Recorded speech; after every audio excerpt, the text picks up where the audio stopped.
Assalamualaikum warahmatullahi wabarakatuh. Bersama kita TM Online, Bos Akmal sama Babang Odon dan kameramen handal kita yang selalu sigap, Mr. W. Dan menikmati hari ini kita ada di suasana apa nih, Bos? Suasana perkampungan, Pedesaan. pedesaan. Kita nggak kebetulan. Kita lagi Kenapa? ke tempat Julung, salah satu partner kita di Time Online juga, ya kan. Dan kali ini kita sambil jalan-jalan ketemu tempat ini. Namanya apa? The Salak Homestay. The Salak Homestay. Murah meriah, guys. Jadi kalau lu pada lagi kagak ada duit, bokeh-bokehan, ini buat liburan yang ala kadar cukup menyenangkan. Karena mata terus dikasih sama panorama yang hijau, nyaman, walaupun nggak pakai perempuan, tapi mata tetap asik lah untuk ngelihat yang hijau-hijau, suasana alam di sini ya. Bos, Ji, gimana nih? Bos. Bos Haji maksudnya. Gimana menurut lo tentang kedatangan Habib Rizik ke Indonesia? Waduh, berat ngobrolannya nih. Nggak, orang cuma nanya kesan lo ketika Habib Rizik datang ke Indonesia, apa ya perasaan? Alhamdulillah kan. Bagaimanapun berbedanya pandangan kita tidak boleh menjelekan, membenci orang. Jadi harus tetap punya pikiran positif, bener nggak? Nah sekarang kan ketika kita ngobrolin nih obrolan-obrolan yang dikasih bumbu-bumbu negatif itu sebenarnya mereduksi kehidupan nyata kan. Jadi bagaimana kita harus bersikap sebagai orang nih? Kita benci sama orang, Rendah hati. Ini mic-nya di sini. Iya ya. Yang mana mic-nya ini? Iya. Kita harus bersikap rendah hati. Jangan merasa kita yang paling baik. Ya kan? Ya, susah kalau sudah merasa diri paling benar, akhirnya semua orang jadi salah gitu. Di mata kita. Yang terbaik ya sekarang adalah rendah hati. Berupaya jangan menjadi pemicu konflik, pemicu terpecah belahnya bangsa lah gitu ya. Iya. Atau agama. Tapi opini yang digiring ke publik juga kan selalu itu ya, Terlalu politis maksudnya. Iya, jadi selalu ada unsur politis. Padahal mah udah lihat orang, jangan dari nilai sisi politisnya ya, tapi nilai orang dari apa berarti? Ya bagaimanapun juga ya sosok Habib Rizik dia punya masa gitu kan, dan kepentingan politis pasti, karena setiap orang juga ngelihat itu gitu, potensi itu kan. Iya. Kalau kayak ente punya masa ya pasti banyak ngelirik kan gitu. Iya. Dan itu akan Maunya sih yang lirik dijadikan alat perempuan. politis gitu. Tapi kita berharap sih segeralah nggak ada konflik-konflik lagi yang kayak gini gitu kan. Iya. Kita tuh inginnya bangsa kita damai ya. Jadi baldatun toibatun warabun gofur tuh begitu. Jadi suasananya tenang. Ini kayak begini nih. Mungkin kita kalau di Arab nggak nemuin kayak begini. Oh, Masya Allah. Masya Allah. Keberkahannya beda kalau di Arab. Ya tapi beda lah. Suasananya beda. Auranya beda, energinya beda. Ini kalau di sini nih alam, energinya alamnya, ya di sana juga energi alam Energi ada, alamnya, tapi iya. kan pasir kayak gitu. Iya. Dan itu juga ketika ngelihat pasir juga kan rasanya juga beda gitu kan. Suasana. Intinya gini, jangan juga terikat, hati kita itu terlalu terikat dengan suasana gitu. Dimanapun, kapanpun harus tetap damai. Siap Buya. tenang. Siap Buya. Buya. Kenalin, udah ubah nama dia, Buya Akmal. Habisnya pertanyaan pertamanya itu loh. Iya, itu pancingan aja. Bingung kan mau sebenarnya. jawabnya soalnya. Namanya kita lagi sarasehan santai-santai. Membahas tentang sosok Habib Rizik. Oke, Ya, sosok guys. Habib Rizik bagaimanapun juga kita harus cinta kan sosok Iya, Habib. benar. Sekarang nih orang di tengah pandemi ini ngerasain banyak banget kesulitan yang harus kita hadapi. Ya termasuk travel umroh ya kan. Banyak banget tuh orang yang harus gulung tikar, harus tutup gudang. Enggak sih, enggak sampai gulung tikar. Enggak sampai gulung tikar ya. Cuman Stop dulu sementara ya. Mudah-mudahan ya. Ini bagian dari kita sebenarnya lagi diajarin Allah bagaimana membaca pesan cintanya. Kadang kita terlalu mencintai dunia, tapi sebenarnya Allah ingin mengajarkan kita cinta. Bahwa dengan kejadian ini Allah ngajarin kita membangun cinta kepada Allah. Karena kemana lagi berharap kalau bukan kepada Allah. Nah, kita akan ngobrolin tentang pola pertolongan Allah. Menurut lo gimana nih? Apaan? Menurut lo gimana Kan nih? ente trenernya. Menurut Trainer PPA kan ente kan anak bukan. kan. Jadi Kebetulan peserta aja saya belum ikut- pernah. Saya ikut trainingnya sekali dan itu bagus. Bisa menggugah batin kita untuk lebih taat, lebih patuh, lebih membahas pesan cinta Allah yang diberikan kepada kita. Nah, tapi jelasin dulu konsep PPA itu gimana? Membahas PPA itu adalah membangun pola pertolongan Allah. Artinya membangun frekuensi kecintaan ilahiyah dan intinya membangun arus lah, membangun koneksi. Orang itu goflahnya tinggi, Allah kasih peringatan. Ya lewat itu tadi, ayo sini hambaku, ya kan? Berdoa kepadaku, ud'uni astajib lakum, ya kan? Nah, cuma kadang-kadang yang kita pinta lagi-lagi adalah frekuensi-frekuensi duniawi. Nah, di PPA ini mengajak kita untuk back to Allah. Ayo kembali ke Allah. Ya, artinya ini buat orang-orang yang cenderung goflahnya jauh gitu. Ya beda lah nanti ketika kita membahas ada orang yang khusyuk, orang yang taat, diuji sama Allah, itu ujiannya itu beda. Ujian dengan ketaatan, ujian dengan penderitaan itu ya Tuhan nafsul mutmainnah, ayo jiwa-jiwa yang tenang suruh datang gitu kan. Nah, di PPA ini lebih pada itu yang saya tangkap. Jadi ada 5 prinsip fondasi pola pertolongannya. Ya. Apa? Yang pertama, niat kuat, lurus dan murni. Jadi tidak boleh bergeser niat. Misalnya antum nih, jadi ngomongnya antum nih. Niat kuat, lurus dan murni. Karena innamal a'malu binniyat.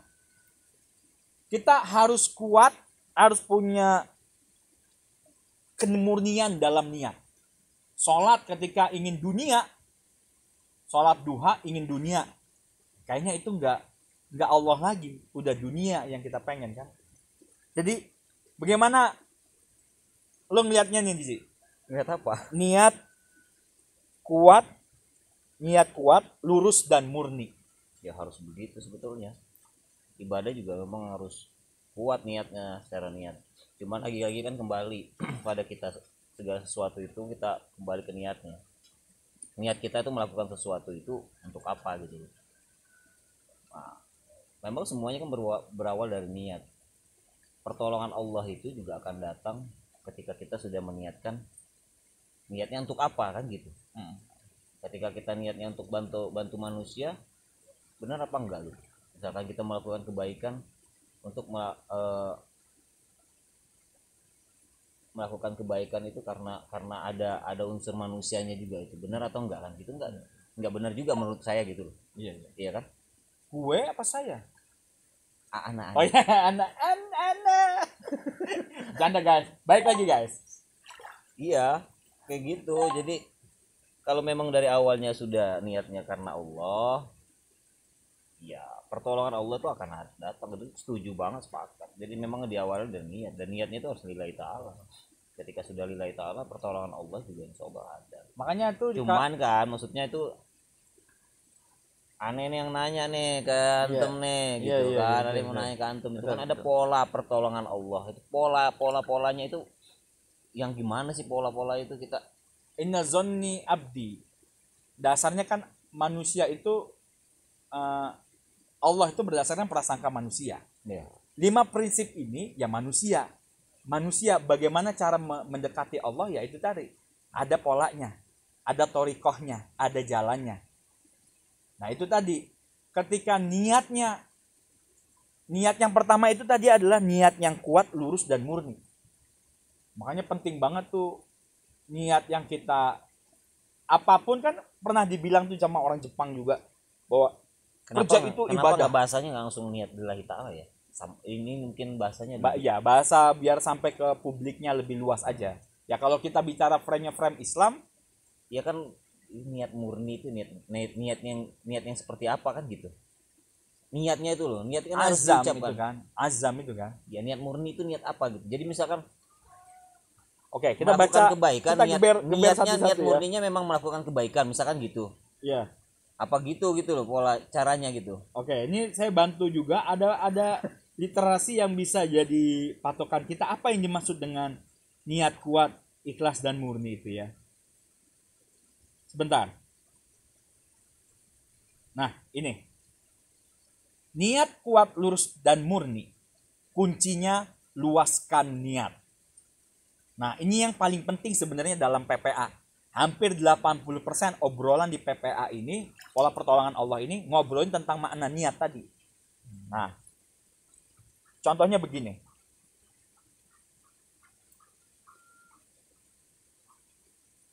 Misalnya, kawan Jemplung lu. Gue nggak bisa nolong kalau jemplung. Lu jemplung aja.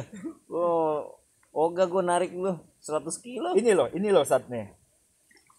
Dalam PPA yang tadi pertama saya bilang, teman-teman, jadi kita akan ngobrolin PPA. Walaupun saya bukan kapasitas sebagai trainer, tapi diskusi ini bagus buat teman-teman yang lagi ingin menggali nilai spiritual dan ingin dibantu Allah bagaimana mendekati Allah dengan cara yang mudah dipahami, gitu ya.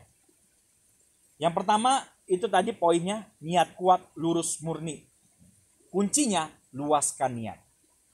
Artinya ketika kita punya niat, ya pentingnya kita meluaskan niat. Kalau niatnya untuk personal, misalnya gini, saya niat bekerja untuk anak istri saya, maka itu akan sampainya sebatas niat untuk membahagiakan anak istri. Frekuensinya personal banget. Jadi mana yang disebut nilai kemanfaatan niat itu tadi? Yaitu tadi kayak Nabi Musa pernah membunuh seorang anak kecil, tapi berdampak kepada efek satu kampung. Nah itu, jadi niat murni, suci, itu harus punya frame yang luas. Jadi ada tiga poin. Yang pertama, niat standar. Keinginan normal yang hampir semua orang bisa lakukan. Niat yang luas, punya nilai kebermanfaatan untuk orang lain. Nah, niatan yang sempit, keinginan pribadi yang dilandasi nafsu. Jadi artinya, niat luas murni, niat ke Allah sudah pasti, tapi harus berdampak niat kemanfaatan. Misalnya nih, saya punya niat usaha bebek. Niat utama saya apa?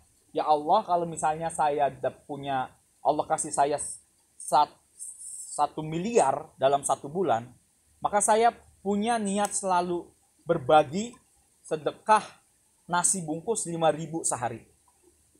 Misalnya gitu. Itu kan kemanfaatannya jauh lebih luas kan. Dan misalnya saya akan membangun rumah Quran dan bisa memberikan investasi saya senilai 200 juta setiap bulan untuk 500 siswa. Itu niat murni luas. Ya kan? Tapi Allahnya nggak hilang. Itu yang mungkin maksud dengan niat murni luaskan gitu kan. Bener nggak? Iyalah. Bisa ditangkap Pak Ustadz? Bisa ditangkap. Oke. Bagaimana Pak Ustadz melihat nilai murni itu dah? Pak Ustadz nih sekarang nih guys. Bagus lah. Bagus ya. Bagus. Sebenarnya kan itu kan efek ya. Efek dari kemanfaatan itu kan efek ya. Efek dari awal memang dari niatnya. Memang dari niat. Cuman kan kemanfaatan itu kan kembali lagi. Itu jadi manfaat atau enggak itu kan efek dari ketika kita sudah melakukan sesuatu itu kan. Dan ada contoh kecilnya nih. Saya mulai melatih. Memang sudah kita pasang ini bakal akan saya hibahkan buat orang gitu kan. Enggak gitu. Iya maksudnya gitu, kayak melakukan sesuatu misalkan gitu kan, oh ini ada efeknya nanti saya sekian persen nanti akan saya bagi ke Ya kemanfaatan buat orang lain. Kayak ini gitu. Tapi sebelum sampai ke situ, untuk memurnikan niat itu terus lurus dan bagus, kita harus latih diri kita, meriadohinya. Misalnya contohnya tadi, untuk niat murni yang tadi kita jaga, kita harus ingat ke Allah. Saya punya niat yang selalu ngasih makan, misalnya gitu. Ini bukan untuk pamer, tapi sebenarnya melatih diri saya. Misalnya sehari ini nih yang agak-agak berat. Iya. Yang ngobrolan yang tadi sebenarnya. Apa? Bukan untuk Allah kasih tolong. Tapi gini. Tapi gak apa-apa lah ya. Susah soalnya kalau tahan-tahan. Iya. Boleh. Gak apa-apa kan? Gak apa-apa. Ya itu tadi bilang gitu. Jadi ada kekhawatiran sebenarnya. Kalau saya pribadi itu ada kekhawatiran efek-efek yang nggak baik terhadap diri kita gitu. Kenapa? Kayak misalkan kita ibadah lah ya, sedekah, contoh sedekah atau misalkan cari ilmu gitu kan, tolabul ilmi gitu, kita niatkan memang ilmu terus lalu nanti kita amalkan, baik niat dong gitu kan. Kita sudah nanti saya mau ngajar di sini, kita ya kan nuntut ilmu, terus nanti saya mau ngajarkan ke warga di sini gini gitu kan, syiar di sini bagus nggak menurut kamu? Bagus. Tapi kalau landasannya cuman itu gitu, efek yang bahayanya adalah ketika kita sudah pintar, banyak orang yang pintar ilmu agama tapi sombong hatinya kan gitu. Sombong dengan keilmuannya gitu. Nggak rendah hati gitu, karena merasa pintar itu tadi. Nah itu tadi maksudnya, kalau saya sih lebih kepada lillahi ta'ala, terserah Allah gitu. Saya nuntut ilmu karena Allah, dan insya Allah ketika saya nuntut ilmu manfaatnya ada buat orang lain gitu. Lagi-lagi ketika saya kembalikan semuanya ke Allah, niatnya karena Allah, nggak ada efek-efek nih, nggak ada perintilan bakal nanti mau bagi ke orang ilmunya, nggak ada itu gitu, nggak ada itu mah efek sebetulnya, efek dari kemanfaatan dari yang kita sudah lakukan gitu kan. Nggak ada pikiran untuk itu gitu loh, untuk nanti saya akan ngajar di sini, saya akan syiar di sini, nggak ada di sini, tapi nuntut ilmu aja gitu karena Allah gitu. Jadi nggak ada embel-embel itu loh, maksudnya itu. Tapi itu ya buat sebagian orang perlu dong dimotivasi. Kalau ada bisnismen, dia perlu api bisnis. Tapi banyak nggak orang yang belajar agama tapi ini nggak tapi ada kan, oknumnya ada kan, orang niat belajar agama biar pinter ilmu agamanya, tapi dimanfaatkan buat syiar komersil. Iya kan, jangan-jangan itu hanya prasangka kita, atau ingin dia dijadikan tokoh di masyarakat, bukan prasangka, dan itu memang ada gitu loh, dan itu memang nyata gitu. Ada gitu. Nah nggak tahu itu salah niat atau gimana gitu kan. Gitu ya, itu salah sebenarnya di situ. Takutnya ketika kita sudah di atas dianggap orang alim, lalu kita lupa diri, akhirnya apa, sombong gitu kan. Sama lagi juga misalkan orang yang taat ibadahnya, ketika dia taat ibadahnya juga begitu gitu kan. Ketika dia udah di atas, lupa diri, akhirnya apa, ujub kan. Iya betul. Oke. Jadi membahas niat itu memang sebuah perkara yang kalau kecil. Kalau menurut saya udah paling aman itu ya niat lillahi ta'ala. Melakukan apapun itu pasti niatnya lillahi ta'ala, tanpa dirinci ada embel-embel yang lain. Lillahi ta'ala tuh udah lillah gitu. Nggak ada lagi ada nilai manfaat, itu efek gitu. Betul. Tapi yang gua nyalain yang PPA, enggak, PPA udah bagus, itu dirinci, maksud saya itu bagus, itu rinciannya tuh bagus gitu. Iya. Tapi nggak tahu ya, cuman asal ini aja, jeplak aja.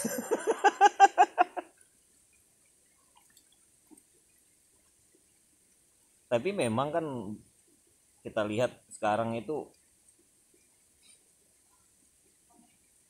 oknum-oknum yang kayak gitu yang bisa bertanggung jawab terhadap ilmunya itu bahaya kan? Benar. Orang sekarang berguru nggak jelas kemana, belajar ilmunya baru setahun 2 tahun ilmu agama sudah berkoar-koar tentang masalah agama. Ada yang bertahun-tahun juga, tapi juga kan menggunakan ilmunya untuk meraup keuntungan kayak gitu-gitu.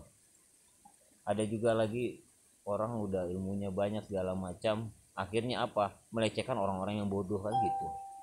Harusnya makin tinggi orang ilmunya kan makin rendah hati sebetulnya, makin merasa bodoh sebetulnya. Oke. Iya. Bro, ini over nih pembahasannya. Gue nggak bisa saya. Iya nggak apa-apa. Ini gue lagi cari ini dulu selaknya nih. Iya. Enggak gini. Kan kita ngebahas tentang niat tadi kan. Maksud gue, Ini Iya bagus, niat itu tadi itu Iya. bagus, nggak salah. artinya dalam membangun pola pertolongan Allah, siapa sih sebenarnya yang membutuhkan pertolongan Allah? Kita semua sebenarnya Iya, butuh kan. betul. Nah, tapi yang lebih butuh saat terdesak. Kecenderungan kita selalu membutuhkan Allah ketika terdesak. Nah itu dia. Jangan-jangan, Nah, itu menarik tuh. iya kan? Itu menarik tuh. Jangan-jangan karena niat kita yang salah. Jadi orang terdesak itu, misalnya contohnya nih, dia menggambarkan ada banyak contoh. Dia punya hutang 5 miliar yang dia harus lunasi dalam waktu singkat, sedangkan untuk makan aja susah. Ya kan? Dia mau umroh dengan harga 32 juta, sedangkan kerjaan aja masih serabutan. Bagaimana ia membangun rumah tahfidz sedang gajinya pas-pasan? Bagaimana caranya Allah ngasih saya mobil mahal padahal utang aja masih numpuk? Nah, itu kan yang sebenarnya harus dibenahi. Kalau tadi tolabul ilmi, niatnya ke Allah, cuma dia bergeser. Ya kan? Bergeser kan? Tapi kalau ini, dalam konsep PPA, mereka yang butuh pertolongan adalah orang-orang yang terdesak. Nah, membenarkan niat-niat yang bergeser tadi. Makanya tadi penting banget, niat kuat, lurus, murni, luaskan. Jadi ketika niat itu bergeser, ya tadi misalnya ada orang Itu niat udah semua itu. Lillahi ta'ala tuh udah semua itu nyakup itu. iya, ujungnya pasti lillahi ta'ala. Murni, Iya. luas. Apa lagi tadi? Cuma begini, ketika kita niat ke Allahnya, Oh, saya tuh jangan ya enggak, ini kan cuma pendapat ya. Iya, jangan iya. jangan didefinisikan gitu, jangan di deskripsikan lagi-lagi itu. manusia tidak seperti ada saja Bapak. Iya. Kalau semua manusia diframekan seperti Iya, Anda, tapi bener sih. Sholat juga dideskripsikan. didefinisikan kan? Kenapa kita pun nggak bisa mendefinisikan antara Tapi jangan kenapa terlalu sholat harus banyak begini? lah, jangan terlalu Kenapa banyak sholat lah. harus bersedekap? Kenapa sholat harus meruku? Kenapa sholat harus sujud? Dan kenapa harus membaca itu? Itu Enggak, sebenarnya maksudnya nggak usah banyak juga gitu. Saya niat sedekah karena Allah itu udah cukup gitu. ya, Ya jangan itu juga kan sudah nanti pasti banyak dia manfaat bilang. buat orang, buat ini, buat itu. Itu trigger aja sebenarnya. Oh. Prinsip trigger tuh begitu dia. Memberikan kalau dalam bisnis kan ada istilah api bisnis. Lu bisnis untuk apa nih? Untuk keluarga? Pasti. Untuk siapa lagi? Mertua? Apalagi? Untuk bayar hutang? Untuk apa lagi? Untuk kemaslahatan? Untuk kesuksesan dunia? Kayak gitu kan? Tapi kan nggak sedikit orang yang jadi ketika dia nggak sampai niat dia nggak sampai ininya. Makanya gitu yang kan. tadi Itu ketika akhirnya, niat kuat, lurus dan murni, sudah pasti ke Allahnya jelas. Tidak akan bergeser sedikit pun niat ke Allahnya. kata siapa? Pasti. Judulnya aja niat kuat. Niat kuat gak bergeser. Faiza azam tawakal Allah gitu kan. Kalau lo udah niat yang kenceng ke Allah, mau nggak ada lagi yang bisa bergeser. Ini jangan kelamaan di sini nih. Masih ada dua poin. Yang kedua, ikhtiar iman maksimal, enyahkan berhala. Semuanya selalu ke Allah, disambungannya ke situ. Kalau tadi berhala tuh yang gimana maksudnya? niat kuat, lurus dan murni, luaskan niat, artinya niatnya ke Allah sudah pasti itu yang paling frekuensi paling utama karena niat kuat kan. Yang kedua, ikhtiar iman maksimal, enyahkan berhala. Ikhtiar Jadi bukan mengutamakan ikhtiar kita. Nggak ada nilai ikhtiar kita di dalam aktivitas kita. Bukankah semua makhluk di muka bumi itu? Nih, ikhtiar itu cuma bentuk gerak badannya. Tapi hakikatnya rizki kita sudah Allah atur. Nah, ya kan? Benar nggak? Kita terlalu memberhalakan ikhtiar, pekerjaan. Padahal mah, saya pernah ketemu ada seorang dosen gitu. Dia melakukan kholwat sendirian di rumah, tidak menghubungi siapapun. Tapi Allah kasih anterin rezekinya. Ya kan? Artinya kita terlalu khawatir dengan rezeki. Kita akhirnya mengandalkan ikhtiar untuk dapat rezeki, gitu kan. Nah, mungkin Anda mengharapkan ikhtiar. Kenapa ente bantah itu omongannya? Emang nggak membantah? Enyahkan berhala. Emang judulnya ikhtiar iman maksimal, enyahkan berhala. Ya soal ikhtiar tadi harus kan ikhtiar. Tapi bukan utama. Okay. Bukan utama. Yang utamanya adalah ikhtiar iman tuh beda dengan ikhtiar fisik.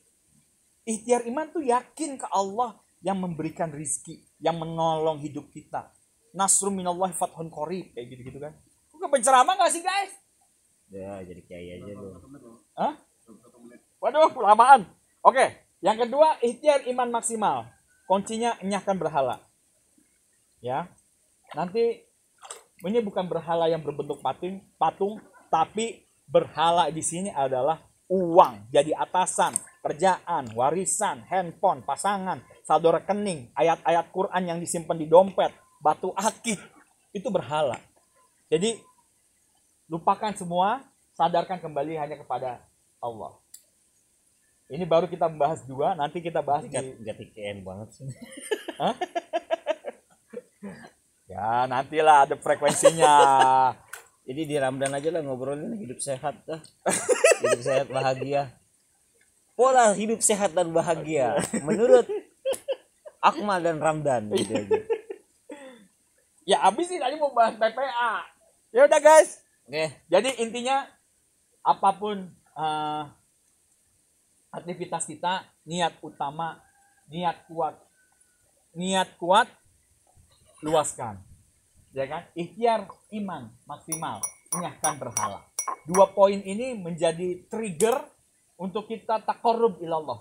Satu cara aja, salah satu cara aja. Masih banyak dari ribuan jalan, ya kan? Banyak jalan menuju Rama, banyak jalan menuju Allah.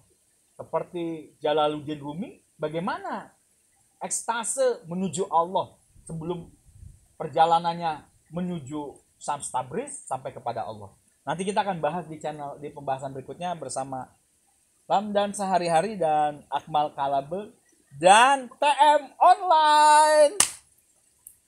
Assalamualaikum. Assalamualaikum.